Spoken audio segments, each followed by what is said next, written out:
Hi, everybody, and welcome to another episode of Intuitive Insights. Today, my guest is the divine Marva Collins, who's here to talk about her business as a metaphysical practitioner. Welcome, Marva. Thank you. Thank you so much. How are you today? I'm glad to be here. I'm doing great, but I am exceedingly glad to be here. Oh, it's truly my pleasure. This is not how I thought my day was going to go. This time yesterday, things change in a moment's notice. Yes, they do, don't they? A few weeks ago, Yes. I had no idea I would be doing this, so I am just as surprised. So let's talk about your education. Just tell me about you. You graduated from the University of Metaphysics as well. Yes. I have a bachelor's and master's degree in psychology. My master's is in social psychology. And then after I got through my work life, I went to the University of Metaphysics, and I have a Bachelor of Metaphysics from the University of Metaphysics. My work life varied, very, very, very varied. My first job, real job, was as a deputy sheriff for Los Angeles County Sheriff's Department. And I am a history maker. I was in the first group of women in the United States to work in a patrol car. Wow. In 1975, I went out in the field, and prior to that, I was in the second wave. I wasn't in the first wave that went out. I was in the second wave that went out. And prior to that, there was no women working radio cars.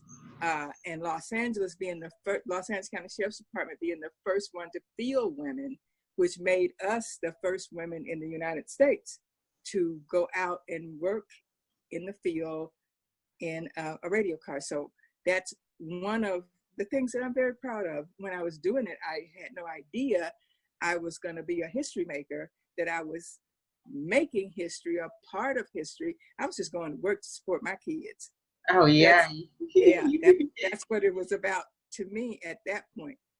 So I left that and went back to school, got the master's degree, and I started counseling. And I worked basically with substance abuse clients and their families. And I did that until I retired. And that's when I started doing my passion, and that's in metaphysics and talking to people from a spiritual point of view rather than from a psychological or social point of view, to make changes in their lives using that as well as the other two, but introducing that part. And many psychologists and social workers weren't using spirituality in any way in their counseling when I first started. Now, there's a lot, they got it now. Yeah. But I saw that was missing, and I just started doing that without anybody's permission. And then once I left working for other people, then I became more aggressive at doing it.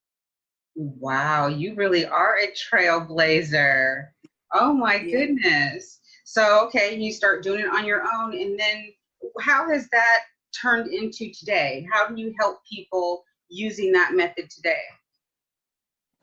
I have been working with clients one-on-one. Okay. And then I started seeing something. Also, I started seeing something from within me as well. To back up just a little bit, the way I work with people, and I don't call it counseling. It is coaching, but I am in dually actualizing interactions with my clients, meaning that I help them and they help me. Oh, yes. So we are both being actualized in the process in which I'm not up here and they're down here. Oh, no, it doesn't work that way. We're both doing something in the interaction we have. So that morphed into with me doing that, something woke up in me that I hadn't worked with, and that was my relationship with my mother.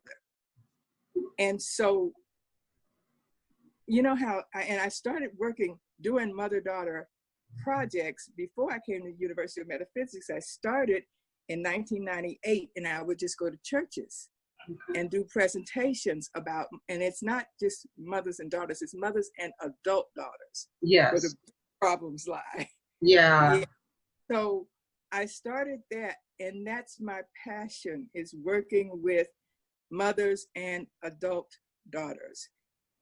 So I was doing it by myself, and then somebody mentioned what a great relationship my daughter and I have, and how they wish they had that relationship with their mother.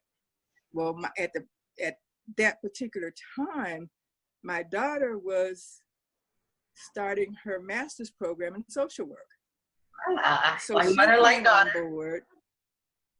Yeah, she came on board, and so we started doing. We weren't charging anything. We were just going and doing that, and it just became more of what we did. And we started documenting. We started doing research. And we started all of that, and we thought there's a need for this. There is a real need for some kind of intervention in mother and adult daughter relationships, and we build it this way. We help make good relationships better, and we work toward healing the not so good relationships.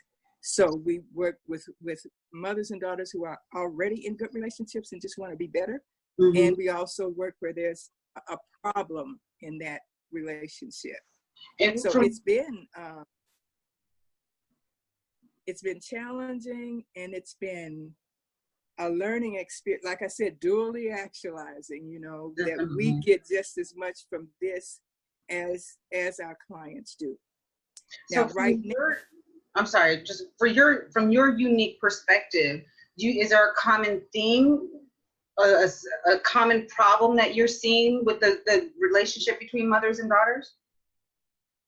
I see a lot of abandonment issues. Okay. A lot on the daughter's part. Yeah. A lot of feeling not taken care of by the mother. And a lot of them, really great, other people stepped up and filled that role, so they weren't left totally empty, which was, as in my case, my grandmother stepped up and filled that mother role for me. So I didn't have an empty hole. I had abandonment issues, true, but it wasn't a hole. Somebody stepped up. And Rollo May, who is a psychiatrist, and in one of the studies that he did of mothers and daughters, where some of the daughters ended up being healthy and some of them were very maladaptive, and all of them had problems with their mother. And in looking at it, the ones who were maladapted had mothers that did this. I love you, go away. I love you, go away. I love you, go away. The ones who adapted healthily was the ones who had the mothers who said, I don't like you, I don't want you, I don't want nothing to do with you. Not in those words, but that's how there's nothing here for me and you. Those women or girls went out and they found substitutes, because they weren't looking for, okay, after what, she's gonna love me tomorrow, but she won't love me today. Their mothers were clear. I don't want children, I don't want you, I don't want any parts of any of this. So they were able to go out, find something else, and become healthy adults. Wow. So it's about consistency is what we found. If you can be a bad mother, and if you're consistently a bad mother, your child might have a chance, because they'll recognize that they're not going to get anything from you. Yeah. And if they get something, they get something else. Yeah. So do you think that there's a correlation between the abandonment issues and the hardworking mothers out there, that it was not necessarily purposeful, but some of these mothers were working one job, two jobs, or working full time and attempting to go to school full time. Do you see that as an issue? Absolutely. Yeah. Absolutely. The kid doesn't know how to distinguish those. My mother isn't abandoning me because she doesn't like me. She's abandoning me actually because she loves me. Yeah. And she's trying to provide for me, and she's doing that. But that child still has that deep need for more of the mother than they're getting. Oh, yeah. I definitely had issues like that as well. But I mean, I'm much older and I've come to terms with it, but I know in no uncertain terms that I was not abandoned. My mother was doing everything in her human capacity to better herself and make a better life for us. But as a child, that translates into mama is never here. Exactly. You know, she's maybe like leave a pot of food. We were always fed, we were always clothed, but we didn't really see very much of her. Yeah, and you can be just as angry as a kid about that as about her actually physically abandoning you, either through drugs or men or went to jail or whatever. You can be just as angry about a mother who went to work as about a mother who went to jail. Well, yeah, because as a child, you can't always, what is the word? You can't really recognize. You just know that I'm alone and I wish somebody was there, you know? Yeah, yeah. I saw, go ahead. So this builds up a lot of times in a myriad of things. And it shows up a lot of times undealt with as physical pain and physical illness in the daughter. Yes. Because of these abandonment issues. And I've been doing a series on my lives about how that works. And then this is, I'll tie in how I use metaphysics and spirituality. Pain shows up, and one of the techniques I use is from the Bible that talks about speak to the mountain and the mountain will move. Mm-hmm. And I use that as speak to whatever your mountain is. And so in this particular case, the mountain is pain. So speak to that pain. Why are you here? Yeah. So healing the inner child. Yes. What are you here to teach me? Yeah. Pain. Yeah, because it's all a teacher. It's all. Yeah. Every experience is. It's all here to teach us something, as every individual who comes through your life is here to teach you something. And so if somebody were to look for your series, where would they find your series at? On my Facebook page, okay. Marva L. Collins, Coaching and Creativity. Wonderful. Okay. There. And you do your series every week? Yes, I go live every week. And the series is called In the Quiet. In the Quiet. Where bottom line, we're teaching people to go within in the quiet and find their answers. Yes, and I do the same thing, but through meditation, through quieting the mind. Yes. Bottom line, that's where we're getting to. Yes. To meditate. That's and to heal. Yeah, you get that clarity when I teach people to meditate, is to help you find the answers, but you have to step away from yourself and step away from the problem. If you're just cycling the problem intellectually, you can't see it from every perspective. Absolutely. Absolutely. So in my case, I recently was experiencing some physical pain. So I did it with me. Pain, why are you here? And as I got quiet in my meditative state, the answer came back to me, and it said, call me by my right name. My name is not pain. My name is anger. Call me by my right name. Well, I was mad as hell, but I was smiling and I was doing and I was going and I was helping. I was angry. I had a horrible, awful, awful thing happen in my life. And I'm going to say what it is, but I'm not saying it for sympathy. This is what happened. This is why I was angry, mad as hell. My son was murdered. So I was mad as hell about that, but I wasn't saying that. So it showed up in my body as pain. Yeah. It's and like when you study metaphysics, you work so hard on being peaceful and attempting to have a lighter perspective of things, but it's not as though we can't be hurt. That's just simply not true. Right. You know, I think we mask it the best in this field. Yes. And so that's what I was doing, was masking it. Well, when it identified itself, I started to look at it. And this is how it worked with the client. I don't ask the client's pain, anything. The client asks the pain themselves, because the pain won't talk to me. Yeah. We'll talk to the client. It's there. Yeah, it's my pain won't talk to you. Yeah. I can interpret for you. So when I got to anger, and I talked to anger for a while, what are you here to teach me? Why are you here?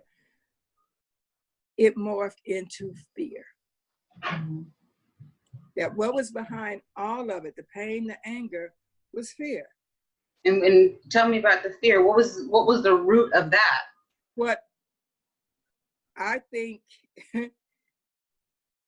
the abandonment issues, the fear of losing, the fear of being without, all of the issues left undealt with or not dealt with at this level. Because I want to say, a lot of times we'll deal with things at the level where we are. But when we move to another level, then it's time, it resurfaces.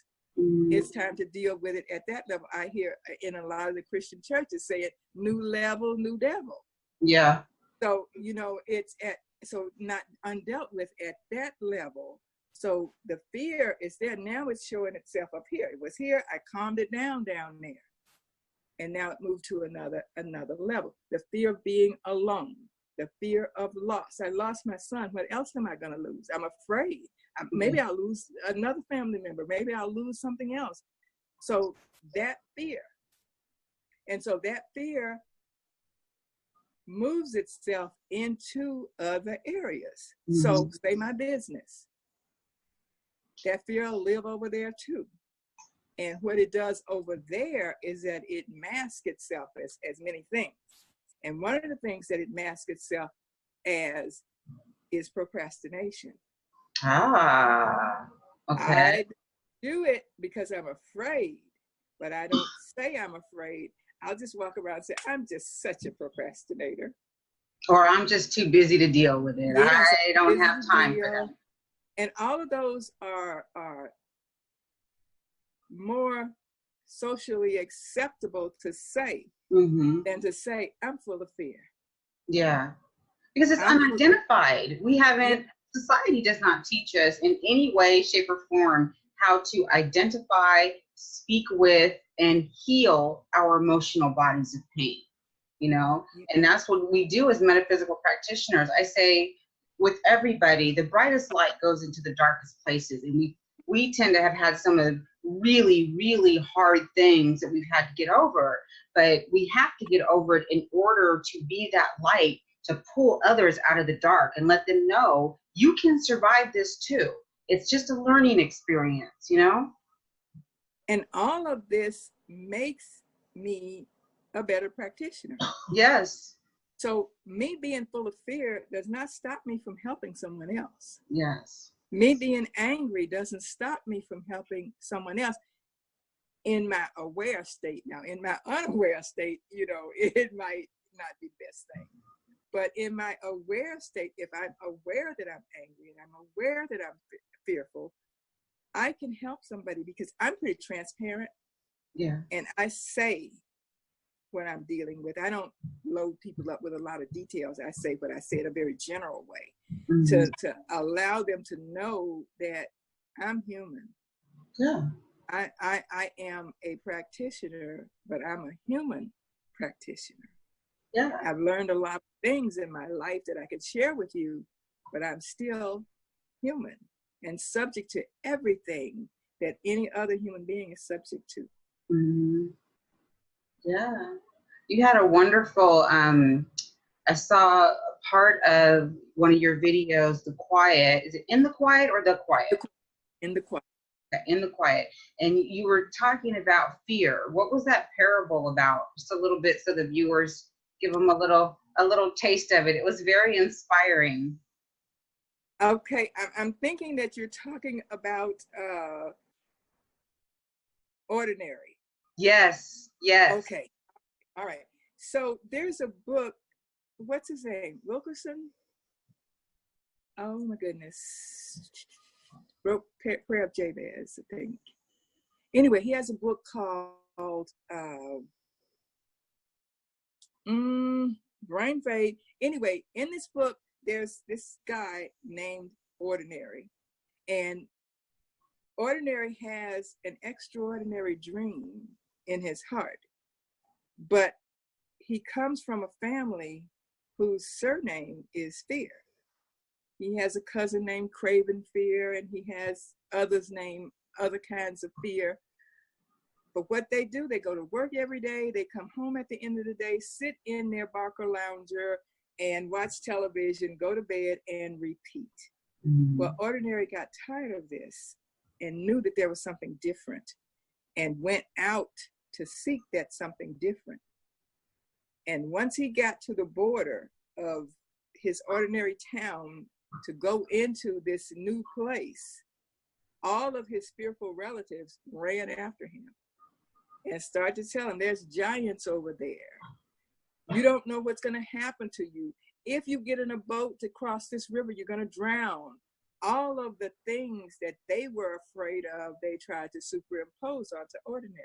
Mm-hmm. And the thing is that the people who bring you the fears when you step out to do something different are the ones who love you. Mm-hmm. Those are the ones who bring you your greatest fears because they want to protect you. Yeah. They don't want you to get hurt, and you go into this strange land and you might get hurt.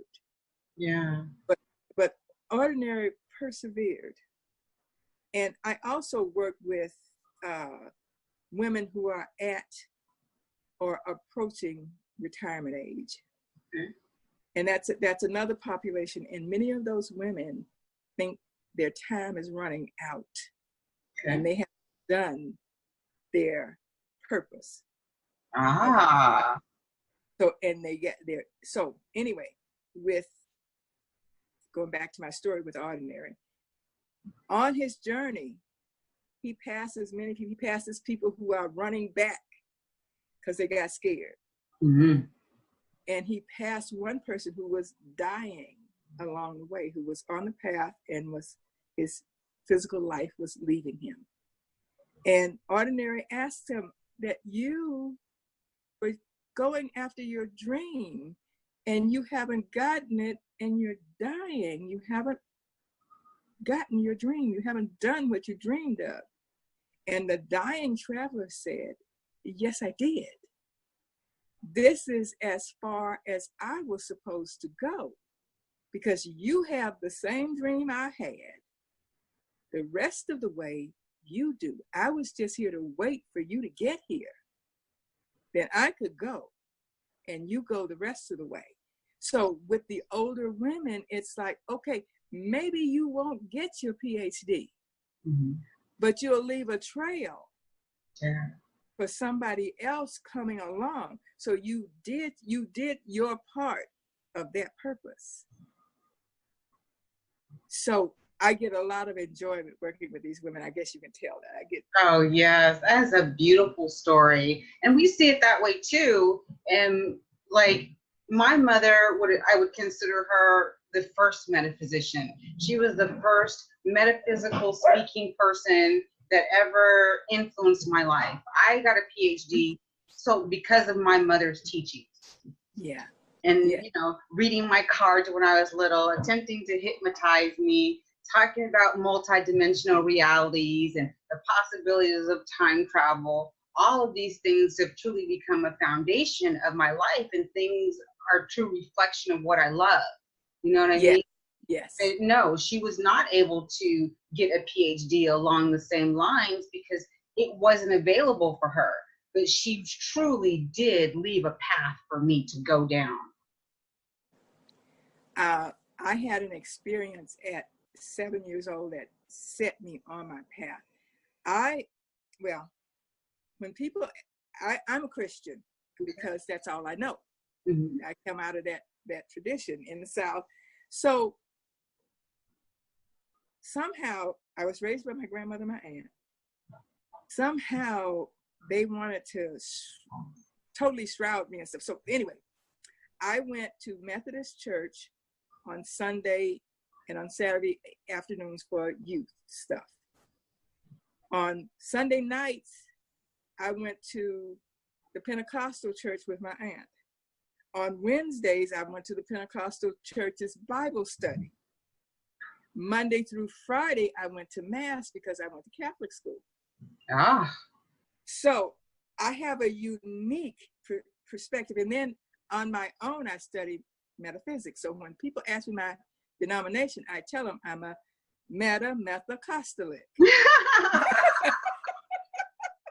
I love it. But it's not until we have to step out of the box of religion. And I'm not here to put down anybody's religion whatsoever. I've studied a variety myself because I wanted to understand the whole idea of religion. I would consider myself a spiritualist because it's inclusive. It doesn't exclude anybody, doesn't hurt anybody. We encourage you to breathe and breathe deep. That's all the spiritualists want you to do, and find your joy, you know? That's wonderful. So I was at one of my aunt's Bible studies, well, at several of them. And I kept hearing this concept of forever and ever and eternity. And at 7 years old, I couldn't wrap my brain around it. I could go so far and then my brain would lock up. I couldn't get it. I couldn't get it.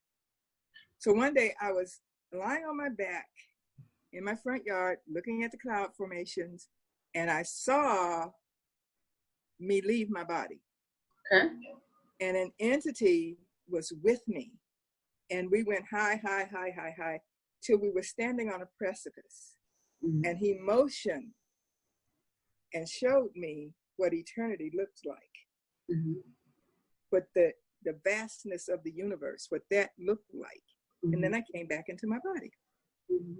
Well, I ran in the house. This is my grandmother, wise woman. I ran into the house, Mama, Mama, and told her what happened.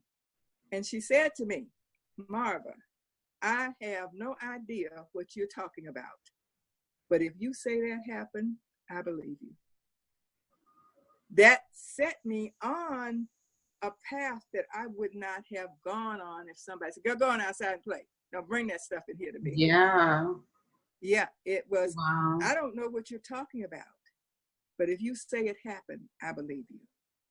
That's a wonderful confirmation. More the practitioners I've spoken with in the last few interviews were shut down, you know, and I was too. And a lot of people are shut down for a period of time. And I think it's just an opportunity for us to think and to grasp what our natural gifts are, you know, because there was a period I was thinking, well, why am I an empath? This is just stupid. I don't want to feel what other people feel. Why would you do this to me? It just makes me sensitive and I feel like a crybaby all the time. I don't like it, you know? But now that I know how to utilize it to help people when I put them under in that quantum state, it is helpful that I can feel their chakras. I know where they need to be balanced, and I know how to find that information that's inside of them. You're very fortunate. Went through that where I was bombarded with these feelings. I go, okay, 1 second, I'm feeling just fine. Mm. And I walk into a mall or some crowded place and stuff is just coming at until I'm anxious. Till I having an anxiety attack? It took me a lot of years to understand that those were not my feelings. Yes. Those were feelings that I was picking up from those around me. Yes. So and there's I know how to protect myself yeah. before I go into these settings so that I could go in and do what I have to do and get out and come home. But yeah, being an empath it's serious business. Yes, and there's no blueprint. Nobody tells you, you know, you just have to, you know, like, for a little while. Yeah. Tell viewers what you use for protection. How do you protect yourself when you're going into a crowd? It's all in my breathing. Mm-hmm. Yeah. All in my breathing and taking myself to my safe place. Yes. Doing short meditations in the car before I go in. Mm-hmm. And sometimes I forget and I run in and it blasts me, and then I can stop right there and do it. Yeah. Stop there. But it's in my breathing. When my clients come to me with all over the place, the first thing I do is check your breathing. Yes. I need you breathe, because that's our first go-to place, is to hold our breath. Yes. Yes. Fear comes or any of that stuff, your go-to place is to hold your breath, which makes it worse. Yes. So one of the first things I say is breathe, to me and to them. Yeah. Wow, that is powerful. I am so thankful and so grateful that you've taken the time to speak with me today. Do you have any messages for some of the younger viewers out there, or mothers and daughters? I do. The number one message I have is admit you have a problem if you do. Mm-hmm. Also admit that you have a good relationship if you do. Mm-hmm. It's not bragging. It's just what is. Just acknowledging what is, yeah? Yeah. But just admit where you are and who you are. And that's the first step for feeling better, especially if it's a not so good relationship. The first step is to come out of fantasy land. A lot of the issues I had with my biological mother, I would say to people, because I always say stuff and put it out there, and they would admonish me, but that's your mother. So which made me feel guilty for stuff that I didn't do.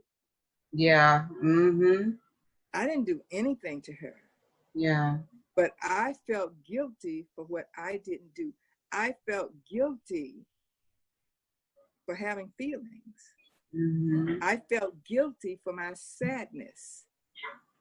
I felt guilty for my anger. Another experience I had, my grandmother was good at some things and other things she wasn't so good at. And deep feelings she wasn't so good at. Mm-hmm. And we didn't have a television. And I went next door one Sunday to watch Ed Sullivan. That shows you how old I am. To watch Ed Sullivan. And on that show, he had Paul Robeson, who was the Black baritone extraordinaire. Mm-hmm. And he sang, "Sometimes I Feel Like a Motherless Child." Oh, wow. Never heard that before. So I went home and I was just automatically singing it. I wasn't singing it on purpose. It was just coming out of me. And my grandmother said to me, "Oh, I'm going to tell your mother," which shut me down. Yeah. I can't feel like a motherless child. I can't let anybody know that I feel like a motherless child. But that song touched me. It woke me up to what I had been feeling all along that I couldn't name. Mm-hmm. It woke me up that I feel like a motherless child. Yeah. So yeah, it's admit where you are. Don't skip it. Admit it. I feel like a motherless child. Because when you're on that path to admitting how you feel, regardless of how anybody else perceives it, it begins a path of healing and forgiveness. And it is that time of awakening that we need to forgive and understand that our parents are human. Some of these things were set up by society, and they, fell right into the pit of it. And it's not their fault, So yeah, it's time to forgive. And we are out of time today. And I want to say thank you again. And you guys, you're so welcome. Marva. You guys can reach Marva on Facebook, friend her, and check out her series. Thank you, Marva. I am Marva L. Collins on Facebook if you want to friend me. And Marva L. Collins coaching and creativity if you want to like my page. Wonderful.